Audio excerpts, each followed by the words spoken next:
Okay, hello. I wanted to hop on and say hi. My name is Kristin Espinar, and I'm going to be doing this training today, and I'm glad to have you here. I'm going to share my screen real quick.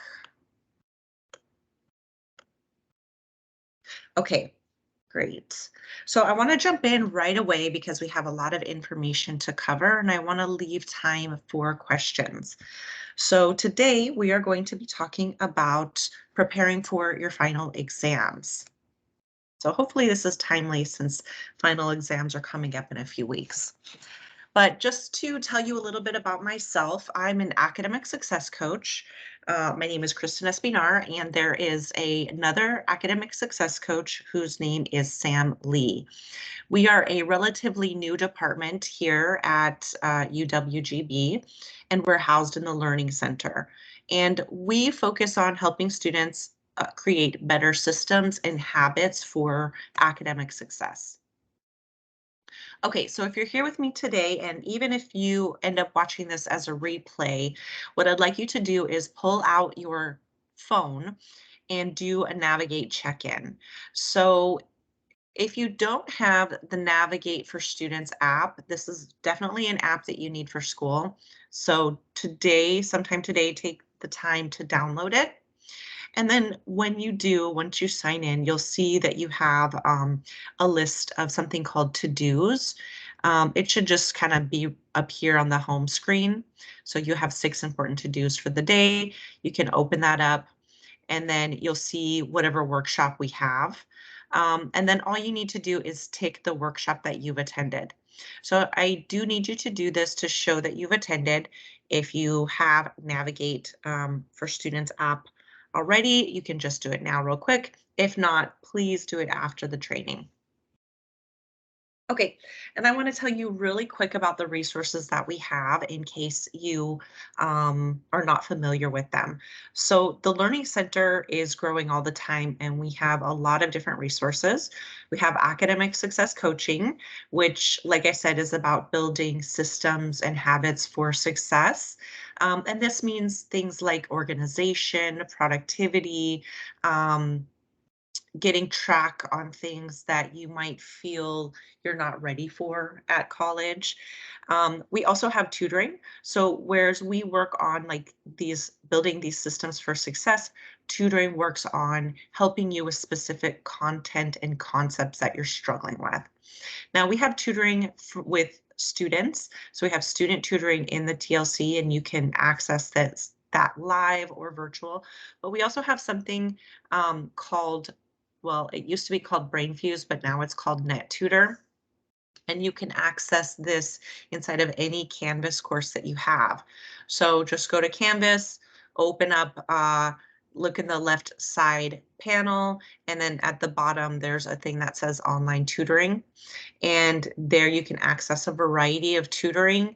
It has synchronous and asynchronous, and you can also drop off a paper, get feedback. So it's a really good resource to use in addition to what we have.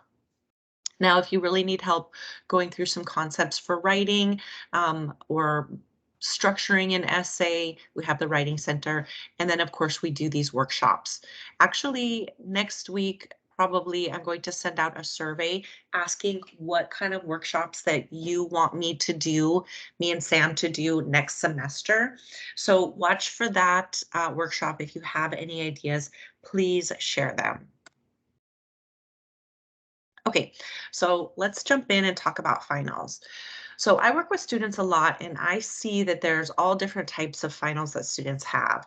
So sometimes students just have a project, which is a final. They have maybe a paper or research, which is a final. They may have a presentation. They may have exams. They may have different lab finals. So really, there are a lot of different finals that students need to prepare for. But the key to it is getting organized for your preparation. So I wouldn't say immediately just jump into studying for your finals. What I want you to do is take a metacognitive approach, which means kind of stepping back and thinking about what you're doing. And then I want you to plan it out and organize it so that you use your time efficiently and you maximize your energy and the concepts. So in order to do this, I have a list of essential to-dos. The first one is I want you to begin early. So exams start in about 2 weeks. It's okay to start now. I would at least do this planning and prepping now. Ideally, you could plan up to a full month in advance, and that would also be okay. Why? Because you can do a lot ahead of time to get sort of prepared for the finals. And even as you're learning something, you can be preparing it for a final review. Now, if your finals are cumulative, what I want you to be doing during this time, and actually you can do it the whole semester, but I want you to keep detailed notes and study guides. So if you are lucky enough to have a teacher that gives you study guides, I would probably use Google Drive. Um, I would probably copy paste my study guides onto Google Drive and then be working with it and then have it there ready to go to review. So the whole time through the semester, I would be working on each study guide to make sure it's as detailed as possible and that it's going to serve you when it's time to prepare for your cumulative exam. Now, if it's only cumulative from midterm, which a lot of them are, then you just need to be doing this from midterm. And the first part of the semester should be used figuring out how to take notes best for that class. But you can start with your syllabus by looking ahead at all of your assessments and understanding how you will be assessed. And again, you can do this in the beginning of the semester. You can do this at midterm, but understanding what is going to happen and trying to metacognitively step back and look at the style of the professor, the style of the tests, how your note taking is working, how it's not working. All of that should be perfected throughout the semester so that by the time you get here, you really know what the teacher's looking for and what you need to do to get a good grade. Now, I also want you to take advantage of office hours. So some students are really great about this and they use office hours once a week, and they use it as an opportunity to connect with the teacher. Now, what I want you to do in this time is I want you to ask your teacher for a study guide. And if they don't have one, then I want you to ask for the best tips that they have for preparing for the exam. Now, again, you can do this throughout the semester, but if you haven't yet, still go ahead and take advantage of this time and say, hey, can I meet you in your office hours? I want to pick your brain about the exam. And then use that time to pick their brain, get their best tips, suggestions. They're the ones that are making the exam, so you need to do your best to align your studies with how that exam is going to be taken. And so they're the best person to give you the advice for this. While you're there, make sure to ask what types of questions will be on the final and what type of structure it will be. Now, this is applicable to any exam that is, a lab exam where you're doing diagrams or a math exam or a humanities exam, but you can also use this for something that would be a project or an essay, or a research paper. I think especially with research papers, I see a lot of students doing research and then there being a gap between what they submit and what the teacher is asking them to do. So if this has happened to you before, I would recommend talking to the teacher and saying, what did I do wrong? How can I improve? How can I develop this more? What are you looking for? So you really want to look for the feedback from the teacher about how you can improve, and you'll use this to inform your studies. Now, if you've been getting A's all along, you probably have a good idea of what the teacher's looking for, and you might just want to stop by, ask for some tips, and then move on. Now, once you have an idea of the structure and then you have collected all of the study guides and materials that you might need, I want you to break it down onto a planner and decide when and how you're going to study. Now, if you have gone to any of my trainings, you know I talk about the power planning training all the time because it is just so essential to success in a variety of ways. But if you haven't watched that training, then when you get this replay, you'll get access to the Success Library and you can watch that training there. But basically, you're allocating days and times to times that you will study to different days on your calendar. And I also want you to break down the content that you're going to study. So again, you're going to look at the big picture. You're going to say, okay, this is what I can achieve in one block of time. This is what I can achieve in another block of time. This is what I can achieve in another block of time. And I want you to assign those blocks to days so that you have a visual picture of how you're getting done and making sure you have enough time before it's time for the exam. And it's key to give yourself extra time because we know that we're going to procrastinate. All of us do. So I recommend planning it for 2 days before you want to be done so that you have 2 extra days in case something goes wrong. You get sick, you have an emergency, you just don't feel like it. Kind of like book in that extra procrastination time because it's going to happen.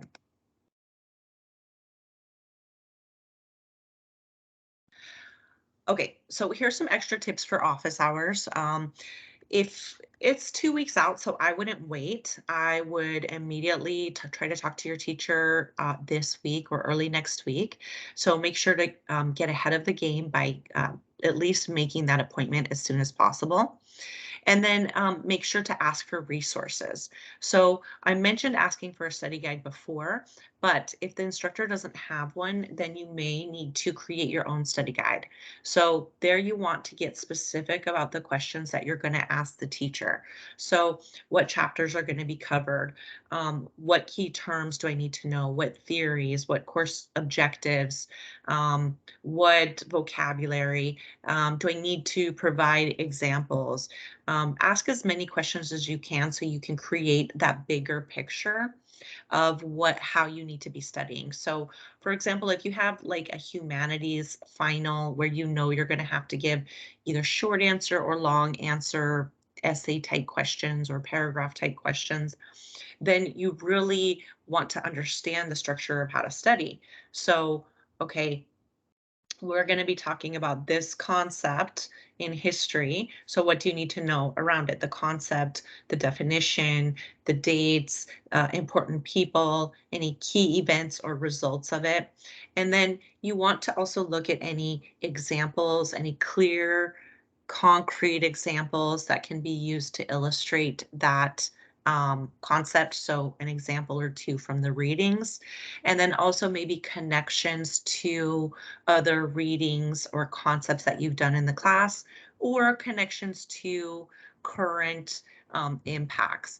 And that is what is going to essentially make a very good structure for these humanities types of essays or responses. So you know that you can introduce the concept, you can explain it, you can give an example, then you can make connections to other things you've discussed in the course, and then you can also link it to any current events if applicable. And right there, you have a very good structure for even a short answer or something that you could expand into a long essay. So those are the things that I want you thinking about when you study is what do I need to do and what is the information that I need to gather for me to be successful. And when you make that study guide, you can then be studying by yourself, but I would recommend like enlisting a friend or a parent to quiz you. Okay, what's the concept? What's the example? What's linking it to those current events so that you have that recall of it and are able to bring it up very easily for the exam.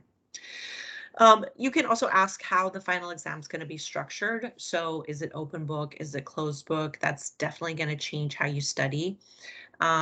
What's the test question format? And again, just what is the best way to prepare for the exam? Okay, so tips for creating a game plan. So I kind of started getting into this a little bit already, but I want you to identify the main things for you to focus on. So is this just like a matching thing where you match keywords to definitions? Is this multiple choice where you have to identify the question and then the which is the correct answer? For those, it's really important to study vocabulary, keywords, terms, understanding key theories or concepts, providing examples like I talked about. If you have an open book, you probably just want to review the chapters, understand how the chapters are organized, highlight key terms and those sorts of things so that it's easy for you to go back to it and look for those answers very quickly. If you've got to do diagrams for like a STEM class, then you probably want to be working on getting practice diagrams, practicing labeling them. You can use our tutors. They are actually only available this week. So you might want to use NetTutor to do a tutoring session to have somebody kind of test you on those concepts or review those concepts, but you can also utilize students in your class. You may want to, I'm going to get to this, but create a study group for reviewing. And then you can test each other on those diagrams, test each other on the different concepts. You may want to go back, review your tests, see what you did right, what you did wrong, highlight the areas that you need to work on so that you know you can spend more time on those. Now, like I said before, it's really important that you organize and break down the content in a manageable way. So I want you to get the big picture of your content and then add it to your calendar. And like I said, add that extra time. Now, if you have booked, so next semester, for example, if you start studying a little bit early, I would recommend booking one of our tutors to help you review for the exam. But another idea is creating a study group, and you can do this with students in your class.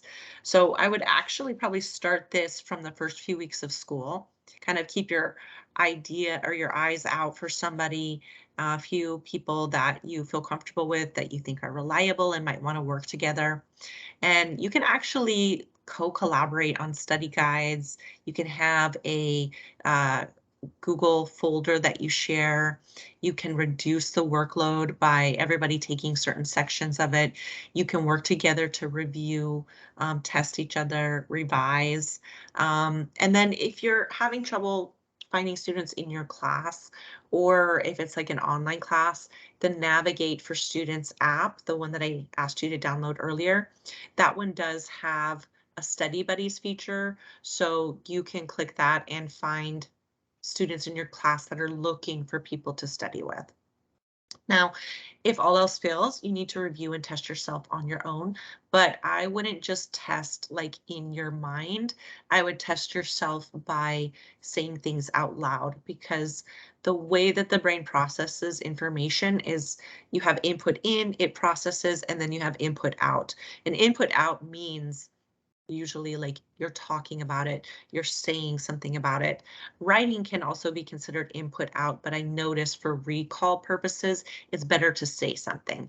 So even if you are working by yourself, I would say like have the examples and then practice saying the examples, like testing yourself. What's the concept? What's the example? What's the thing? Saying it out loud, because it's going to help kind of complete that process in your brain and improve the recall. Okay, so now that you're organized, you can study really well. So the first thing I want you to do is make sure that you do have a good study space. So you know, in general, I tell students to make sure that they do have a reliable study space that works for them, free of distractions, a place where they can focus for a long period of time. And so you'll also need this for your final exam. So make sure it's quiet, no interruptions, make sure you're comfortable, reduce distractions. So I work better at home because I don't get that distracted easily at home. But most people get distracted and work better in places like the library or the learning center. So, wherever it is, find that spot for you or a couple different spots and make sure that you use it. Now, there's also a variety of study apps that can be helpful for you. I'm going to go into them in a minute, but there's study apps to help you with time management. So I talked about the Power Planner. That's a good one. But there's a lot of different ones. There's some that help you avoid procrastination, and there's others that help you make lists to get organized. And that's just a few. If you have time in general, I would just look for reviews and recommendations for study apps because you never know what you can find. And then look for practice resources. So you might want to try to take practice tests, look at the end of chapters, check for review tests in book, and then while you're meeting with your teacher, ask if they have any extra practice tests or resources. If you need to do label diagrams, do they have any copies of diagrams that you can label? Do they have any like review tests, review content? For math, do they have practice tests? Ask for resources because if they have them, they're probably willing to share. And if they don't, then they can probably point you in the direction of some good resources. Tutors are good for finding extra resources too. Okay, so these are some of the helpful study apps that I found, so I would recommend that you try these out. There's one that's called Go Conquer. It's kind of like Quizlet, and of course you could use Quizlet, but it's going to help you create study tools, mind maps, flashcards, practice quizzes, etc. This, I think, would be really good to do, especially if you have a study group. But be aware, don't spend like all of your time making these study tools and then not using them. So this could be something that you do next semester as well. Kind of create like one study tool for each test and then maintain it and then use it to review for the final exam. Now, another one for time management or keeping on track of tasks, we have the Power Planner or something called School Track. And I always do the Power Planner because I know how to use it, but it is for sure not the only one. I would look for one that helps you organize your tasks and your time, but I would look for it with a focus on school because there are some that focus on work, and I think ones that focus for students is probably best. But these can help you set up a good study plan.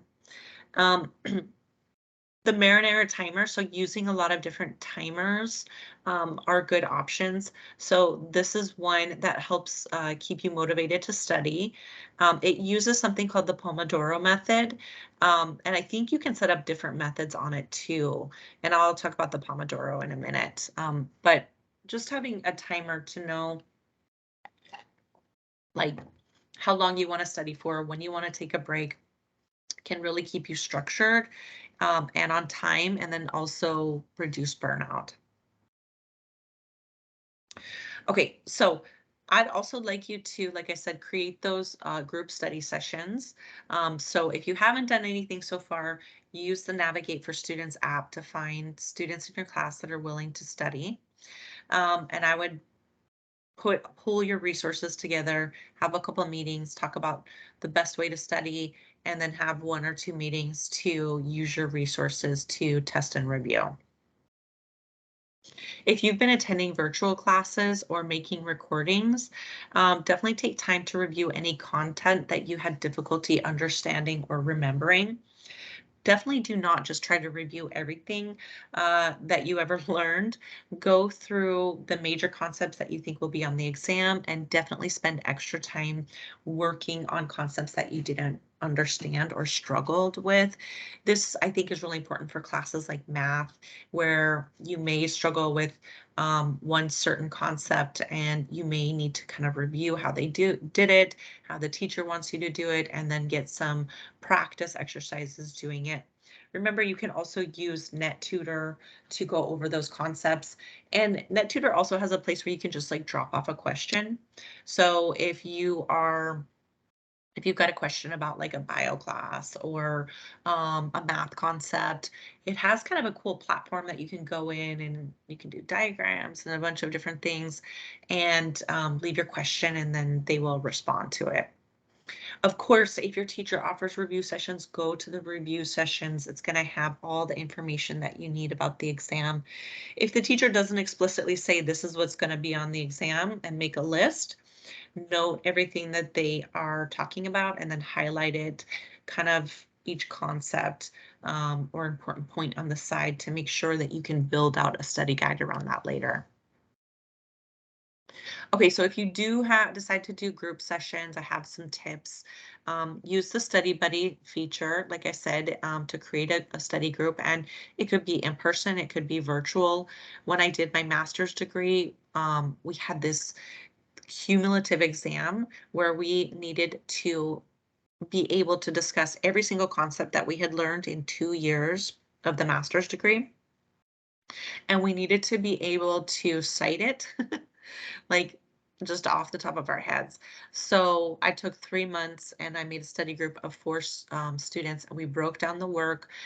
We did practice essays, we discussed, gave each other feedback, and then we all did very good on the exam because it was very helpful. So I really recommend doing this, but you have to have people you can rely on.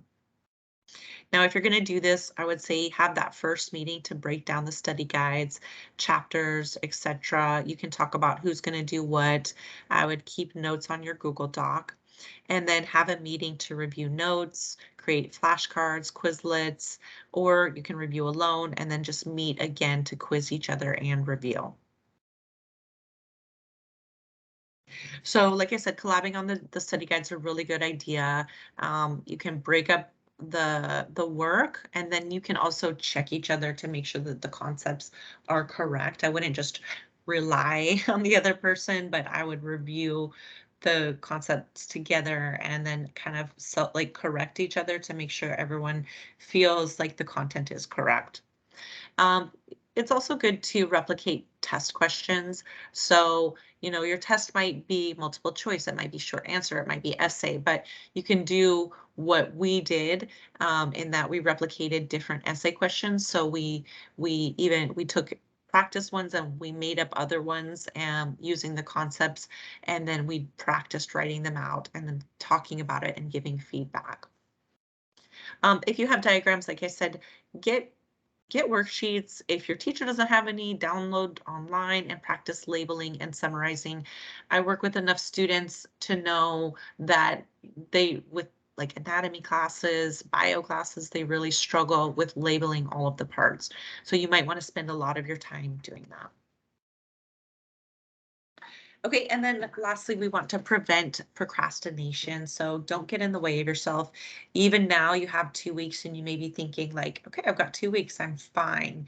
But it really is something that you do need to start working on now.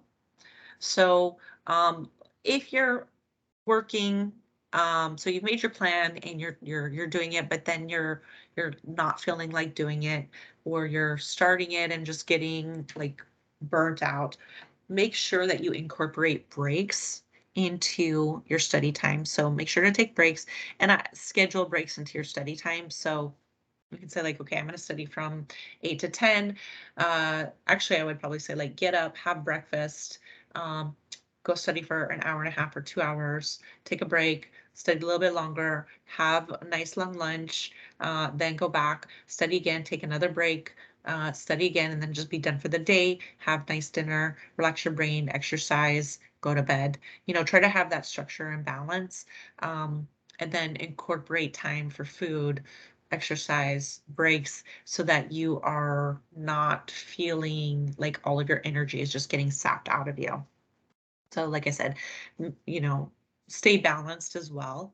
But then as you're working, you might want to use this Pomodoro technique, which has, it's like a specific timing guide to keep you going. And this works very well for people that work good in short bursts of time.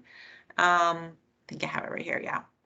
So to do it, you should download the Pomodoro timer. It's most Todoist, I think. You can just use your own timer as well once you get the concepts, but basically when you sit down to work, so let's say you're going to do like get up, have breakfast around 8:30, start from 9, and let's say you're going to go from 9 to 12. Look at your list of tasks that you've identified that you need to do, and then work for 25 minutes and take a 5-minute break. Then work again for another 25 minutes. So this 25-minute period is called a Pomodoro. So after every 4 Pomodoros, take a 15 to 30-minute break. So 25 minutes, break, 25 minutes, break, 25 minutes, break, 25 minutes, break, then take a 15 to 30-minute break. Whatever, you could expand this. You need a 45-minute break, that's fine. You only need a 15-minute break, that's fine. You got to work with how your brain and mind works best because you've got to stay energized. But take that break and then go back to it. Or like we said, that would be like 2 hours. So you could do a Pomodoro 30-minute break, another 4 Pomodoros, then lunch, and then just kind of repeat again in the afternoon. Now also reward yourself. So plan out a big reward for yourself after finishing a tough semester or final exam. You could even reward yourself every day after you work, just with something little like an ice cream, something that just kind of is like, okay, I feel good. I'm getting some dopamine after this hard day. I did a good job. Pat myself on the back. Kanban lists. This is a good app to create lists and checklists of tasks. So if you're feeling like you're procrastinating, if you have your list of tasks already, and like, let's say you've decided you're going to work on something, but you just don't feel like it, look at the list and pick something else to do. And even if it's just like a small thing, even if it's only, a 5 or 10-minute task, just do that, because studies show that after 10 minutes of working, it's likely that you're going to continue working. If not, at least, and if not, you've completed something and you can still feel like, okay, I'm not completely behind. Now, the night before you study, I want you to outline 6 of the biggest goals to accomplish the next day. This is the Ivy Lee technique, and it doesn't have to be 6. I actually do this just in life, and I would say I outline 3 goals, but it depends on you and your studying and what you need to be doing. And make sure to start with the most important thing first, so that if you don't complete them all, that you know that you've completed the biggest objectives for the day. Now, if you're feeling distracted, you can avoid distractions by using a website blocker. So if you are like always looking at some website and it's distracting you, just block it during your study hours. Know your most distracting activities. So some students get distracted with social media, some with video games. For me, my big one is TikTok. So if you know what your distractors are and don't pull them out. So for example, if I'm working on something during my 5 or 10-minute break, I know that I cannot pull out TikTok because it will just suck me in and I won't come out. So I've got to take a break doing something else. So leave those most distracting activities for the end of the day. And then try to break your task down into 5-minute tasks. So like, for example, if you've got to write an essay, you can take 5 minutes, choose the topic, take, 10 minutes, 15 probably, looking for sources, take 5 to 10 minutes looking for your outline, and then work on your rough draft. So breaking them down into shorter periods of time, they may be longer than 5 minutes, but shorter periods of time is going to make it more manageable for you. Okay, I know we've gone over our time a little bit, so if you have to hop off, feel free to, but I wanted to answer some questions that I got. So one student said, I'm really forgetful and tend to end up doing things at the last minute. Any suggestions? So for this, definitely use the power planning technique. It's basically time blocking and assigning tasks to days, but there's a full training of it inside of the Success Library. There's actually 2. There's the power planning and then the goal setting system. They're kind of the same thing. I would watch those. Tell me about time management and creating a schedule. It's going to be the same thing. You really need to do the power planning, but it's a full training on itself, so I don't want to go into it here. I've got a lot of resources on that. And then, of course, using some of the apps that we talked about. What should I expect with my finals? I think it completely depends on the teacher, on their style, on what they've been doing in class, how they've been grading, the feedback that you've been getting, how you've been doing. So this is why it's very good to sit and talk with your teacher and do those office hours.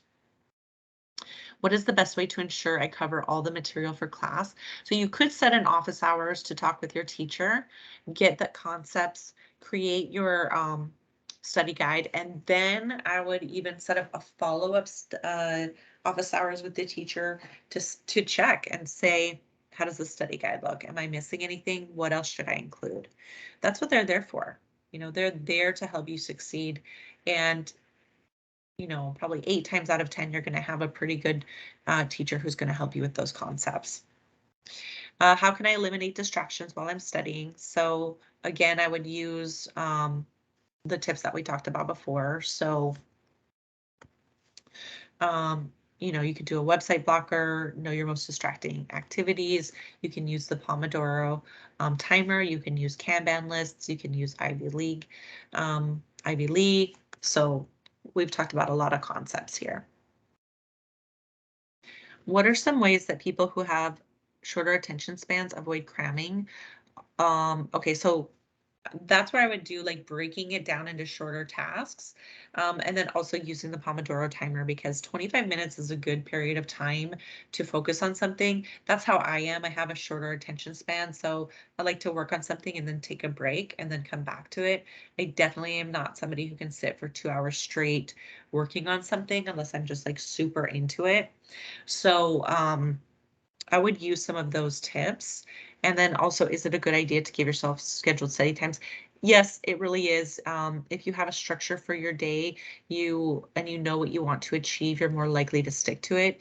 If you just say like, I'm going to do this today, but you don't identify the times that you have, the lack of structure is going to mean that you're gonna have a lack of structure. You're not going to like push yourself to finish it. Then you'll probably just wait till the end of the day and then not get it done. Okay, when is studying too much? Like, when is it not doing any good? So I've only seen this with a few people, but I've seen a few people do things where they take notes that are like overly detailed, and it just really takes away from their learning, because they're spending a lot of time taking notes, copying things, copying diagrams. You want to do screenshots when you can.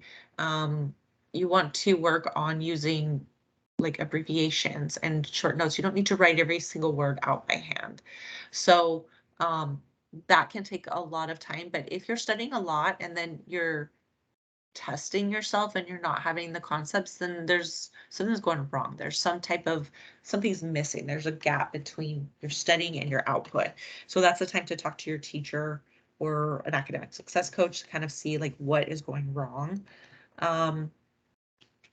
Sometimes I see if students may have ADHD or like an issue with like slower processing and reading, that can sometimes come into play. So if you feel like you're studying quite a bit but not getting the results that you need, you definitely need to be seeking out help. If it's happening during the semester, talk to your teacher, definitely get a tutor, talk to academic success coach. If it's towards the end and you're panicking, definitely go to your teacher to ask for tips, show them the work that you're doing, and then see if they can kind of identify what's going wrong. How do you juggle studying for multiple exams in one day? That would just be time management. So like I said, looking ahead at the syllabus, identifying what days you have tests, and then pre-planning your work for that. So if you've got 2 tests in one day, then 2 weeks ahead, you have to be starting your studying and assigning them to days according to your schedule, breaking down those tasks, understanding what you need to do, what you want to accomplish on each day, so that you are prepared to do 2 of them in one day or more. Okay. Only note is I'm looking for less final specific advice and more so just general advice, as I don't have many classes this semester. So like I said, I mean, a lot of this you can start in the semester and look forward to the future. I think that's a very good approach in general. Like from day one, considering what the task or assignment is and if this is going to be on the final exam. And how does it contribute to the final exam? And how can you prepare or create a tool to study for the final exam? Keeping study guides throughout, starting a group study group in the beginning, having collaborative work in Google Drives, doing good study guides all along that you can use to review. All of that is looking ahead. And so I think that those are very good tips for making your life easy at the end of the semester. Okay, how do I avoid stress and burnout when preparing for finals? So I think we talked about this, but definitely making sure that you have a good study schedule. Knowing how you study best is good too, but I wouldn't leave it for the end of the day. I would have balance throughout the day, make sure that you have enough time to study and just get it done so that in the evening you can relax, you can eat well, you can sleep well. Those things are very important, and it's gonna reduce stress, just keep you happier all around. I'm not one for staying up late and cramming. Okay, so again, thank you for attending. Don't forget that in general, these resources are available for you. Academic success coaching, we have the Net Tutor, was BrainFuse, now Net Tutor. You can find it in your Canvas course under online tutor. Online tutoring. We do have live tutoring. We don't have it during the summer, so it's ending this next week, and it will start again in September. We have the Writing Center. I believe this is also finishing now. Over the summer, you can contact me for help with writing, and you can use NetTutor for help with writing. And of course, we have workshops in our Success Library. We have a library of workshops with a lot of different tips that could be helpful for you. Okay, and I just want to thank you for attending. If you have any questions, I forgot to say you guys can post them in. I just kind of jumped into all of those questions, but if you do have any questions, put them into the chat. And if not, you can send it to me by email.